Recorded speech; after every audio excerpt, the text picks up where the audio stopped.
How you doing, guys? Eric from RuleTheWasteland.com. In case you haven't seen, it is National Preparedness Month, I believe, and as part of that, there's usually someone hosting a 30 Days of Preparedness video series where 30 different people will make a video each day about some topic of preparedness. I don't even know who originally started it. I know Morgan from Road Preparedness. You've seen her on the live stream stuff before. Got a great channel. She's hosting it this month. She's done videos. A bunch of other people have done videos. Link will be in the description. Should be.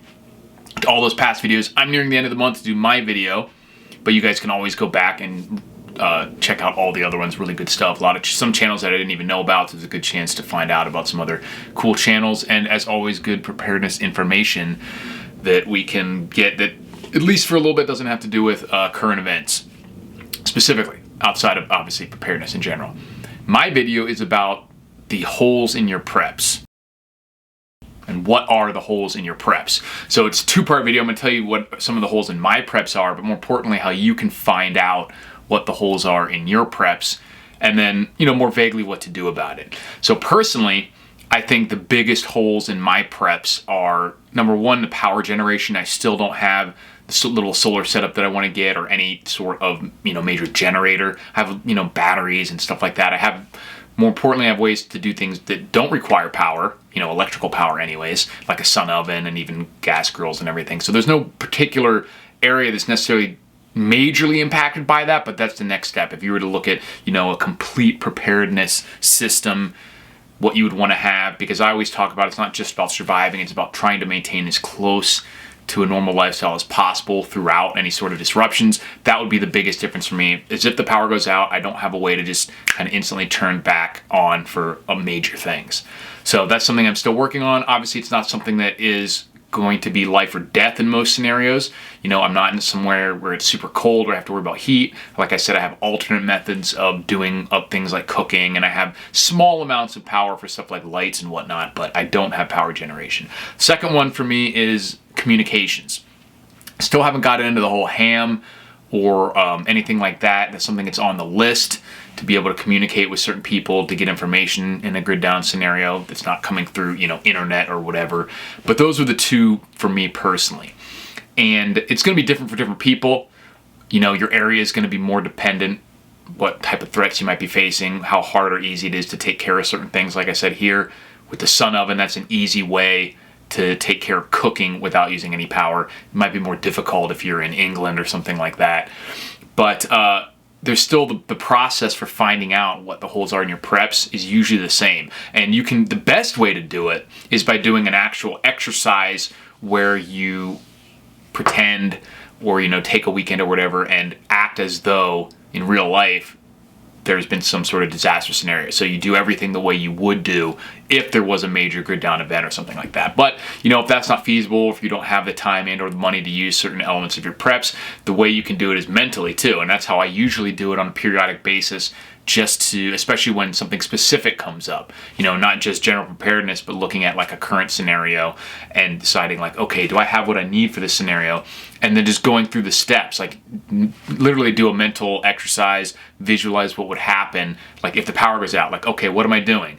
Then you say, okay, I'm going to walk around. Okay, I need a light. I need a light to walk around my house. Then what am I going to do? I'm going to the bathroom, about cooking, about moving, about, all your daily routines. Do I have medicine? Okay, do I have that medicine? Now I'm going to feed my pet like I do every day. Okay, do I have pet food? I'm going to walk him. Okay, do I have ability to go out there safely outside if there is, some sort of crazy event?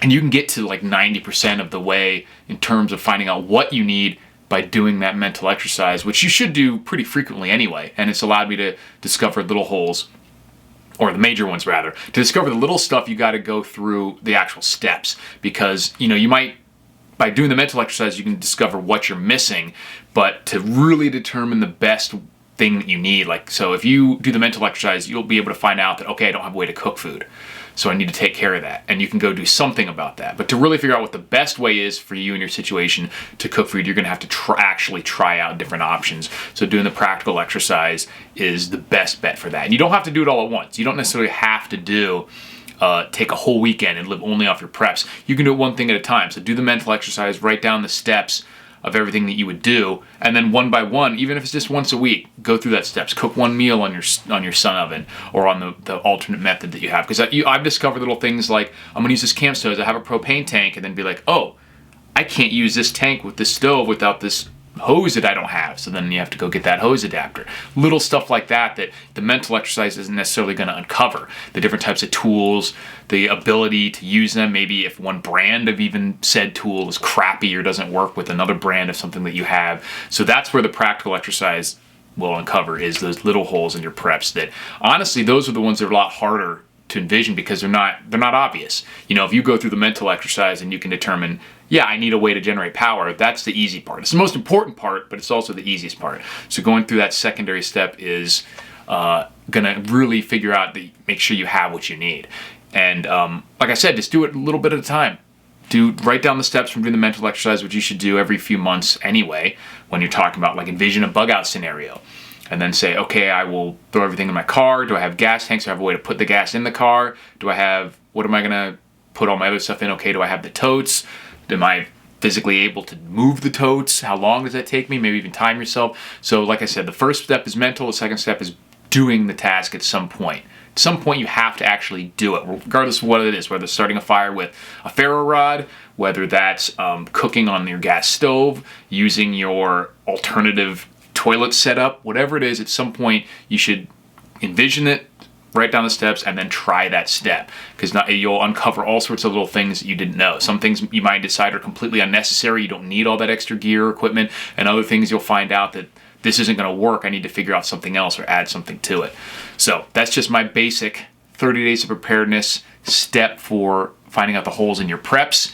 Hope that's helpful to you guys. Let me know what you have as the biggest hole in your prep right now. Like I said, for me, it's the power generation and the communication, and those are something I plan on hopefully dealing with significantly over the next, however soon as possible I can do it, especially the power. Thanks for watching, guys. Definitely check out all the other channels doing videos for 30 days of preparedness, including Morgan from Rogue Preparedness, who's been hosting it. And thanks for watching, guys, and I'll talk to you soon.